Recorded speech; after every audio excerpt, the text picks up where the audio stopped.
Okay, so anybody who has been following my Facebook posts may already know about the complication I had. We can put it that way. Last week when I did my video, I was in Scottsdale, Arizona, and then Saturday night, right after Shabbos, I was teaching a class, and then I was supposed to head to the airport, take a red eye, and go to Toronto, where I was doing a big event on Sunday evening. And I was actually really nervous about it. It was the first time I was teaching on the subject, and I needed time on Sunday to prepare. I was supposed to get in early and do my preparation. And what ended up happening, I'll just kind of give you some of these facts, was that right before I went to teach my class, it dawned on me that I'm going to Canada. I don't have my passport on me, and there is absolutely no way I am going to be able to board my flight. Even though I had a layover still in the States, there was no way I was getting on that flight because I couldn't continue to my destination in Canada without a passport. So that was fact one, no passport. Fact two, I ended up needing to completely book new flights in order to be able to try to get my passport, because my layover, I believe, was in Washington, D.C., which was way too far from any chance of getting it in Vermont. So suddenly hundreds and hundreds of dollars that needed to be spent at the very last second, because I had absolutely no choice, and I was going to speak, so I couldn't even take the time, hey Pam, to check out what the flight options were. So that was fact two. Ridiculously expensive last minute flights, and it continued. So I ended up now needing 2 more flights to get to Toronto. I was getting in hours later than I was supposed to, which was extraordinarily stressful for me soon before I was going to be speaking. And then to just end the trip, when I went back the next day, I ended up also with a completely delayed flight, which meant I was missing my connection, which meant all of my flights needed to be rerouted, which meant I was getting in hours later than I was supposed to. So all of these facts were kind of out there, and different people knew what I was going through at the same time. What was so interesting was the reactions to it, because some people were like, wow, like nothing's working out for you. Like, this is awful. This is terrible. Like, what awful luck. I'm so sorry you're dealing with this. And other people saw some pretty phenomenally amazing things that were going on simultaneously. So I just shared with you the facts as to how it went, but there were some other facts as well.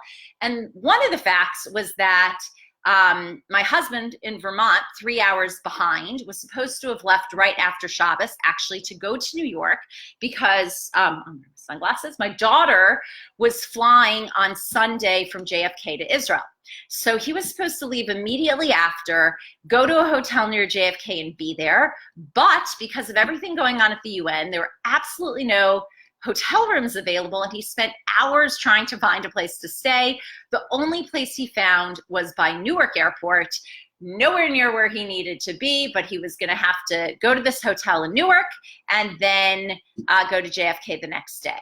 So because he was delayed, I called as he was in the driveway leaving. We have no reception in our driveway. There is no reception as you leave our home for about 20 minutes. And had he left right after Shabbos, I was 3 hours, later on the West Coast time, he never would have gotten this message. So I catch him in our driveway. He's able to run into the house, get my passport, and just go. He's not sure what's going to happen. What ends up happening, the flights, my friend finds me, it's a flight to Newark. So I get to go to Newark. I take the red eye to Newark and get off, take a taxi to the hotel, get my passport. And then my next flight is from JFK, where my husband has to go bring our daughter. So I am able to get a ride to JFK, get on my flight from JFK to Toronto, see my daughter again, who I'm not going to see now for I don't know how long because she's in Israel for the year. And I make both flights. There are no delays. I get to Toronto. I get there before my speaking engagement. And the day that is delayed with all my flights is the next day, when, had it been on Sunday, I would have missed my speaking engagement. So all these facts on the table, and some people are seeing all the miracles. Some people are seeing all the incredible coincidences, the divine providence, and others are seeing just what a crazy chain of events and awful luck I'm having.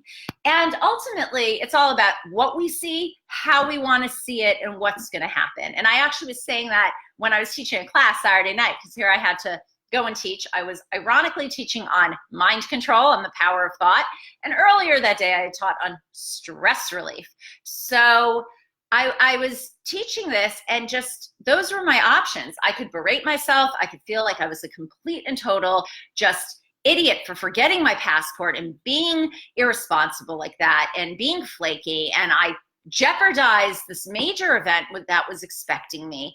And I could have sat there just feeling awful and terrible. And why is all this happening? And why all these terrible things? And instead, I chose just to see the miracles, because that was going to make my reality that much more positive, that much more optimistic, make me feel that absolutely there was a reason for this, and it was falling into place exactly as it needed to, and it was going to work out and was going to be great. So all of that said, we are in the last Shabbos before Rosh Hashanah, Parshas Nitzavim, and we're told to stand up, like get it together, stand up, head over heart. And then there's this incredibly powerful verse that says, Re'eh natati lefanecha hayom et hachayim ve'et hamavet et hachayim ve'et hatov ve'et hamavet ve'et hara, which basically is saying, see, it starts with the word see. See, I have given you, I have put before you today life and good and death and evil. And I know this is probably an extraordinarily long video, but really what we're being told is, first of all, see. It starts with the word see. You're going to find what you want to find. You're going to see what you want to see. You want to see that it's terrible, you're going to see the terrible. You want to see it's amazing, you're going to see the amazing. We choose what we're going to see. It's all there in front of us. It's all there for us to look at. And we're going to focus our eyes on what we want to see out of it. So look, see, that's the first word. And then it's the idea that it's been given before us. We have to choose it. We have to be willing to take that step. We have to be willing to reach out and go there. It's there. It's there for us to take. It's there for us to see. It's there for us to choose. Are we going to? Because if we're going to sit back and wait for it to all come to us, may or may not happen, but it's there right before you. Choose it, take it, seek it, see it, find it, go for it, acquire it, right? So it's there. Then it continues, hayom, today. So just in case you're thinking this doesn't apply to you, it applies to you. Right now, in this minute, today. Hayom, it is always applicable. It is applicable to us in our individual lives. It's applicable to us as a people. Today, always, in the current, in the present. Then it says the life in the good and death in the bad. And it's telling you right there, life is good. If you are alive, if you are breathing, if you have an opportunity to grow and to shift and to change, that is good. No matter how hard your life is, life by definition is good. And what's the reverse of that? It says, and death and bad. That what is death? When we stop moving, when we stop growing, when we're stuck in this fixed mindset, when we're no longer able to change, when we're no longer able to choose or to see or to move or to take what's in front of us. And that's always going to be a negative place and a negative state. So as we head into Rosh Hashanah, we are given this beautiful message. See what's in front of you. See what's before you. Take that step forward. Recognize it. Choose it. Find the positive. Find the beauty. Find the miracles. You can always see very easily the negative and the ugly and the unhealthy and the toxic. But see, look for it and find all the incredible possibility and potential that's there.